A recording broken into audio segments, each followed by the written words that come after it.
my job is to talk about Twitter today. Geoff will show you a much more fancy version of this. However, as you can tell, I did rip this out of a magazine when I was in a waiting room, and that just gives you some numbers.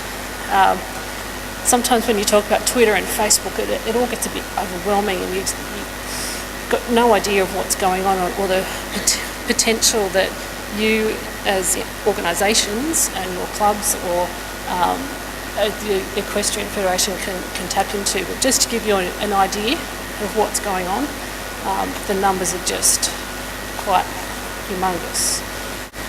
Getting started, really easy. If some of you are sitting here going, I don't know what to do, it's free. It costs you nothing. You can go in, you can do a search like I did, and you can just start following, really.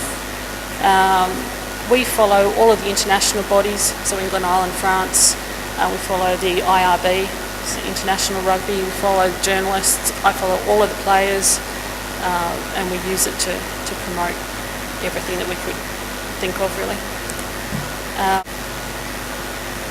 So Rosemary's spoken to you about the joys of Twitter, and I'm now going to talk to you about the joys of Facebook. It's a little bit Ford versus Holden, which one you like, what one's for everyone. Some people like some features of one and not the other. So I'm just going to, my talk is more about the experience of what I've gained of using Facebook as a tool.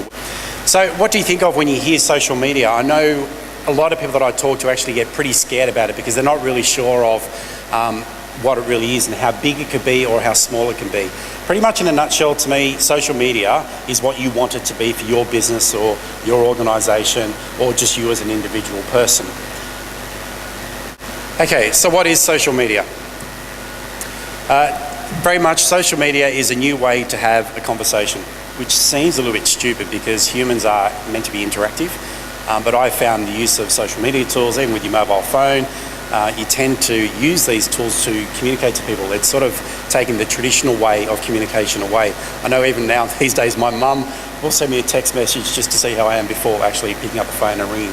So it's interesting to see how much of a massive shift there has been in the way that we do communicate with people. So in some ways it's probably making us probably less antisocial than anything.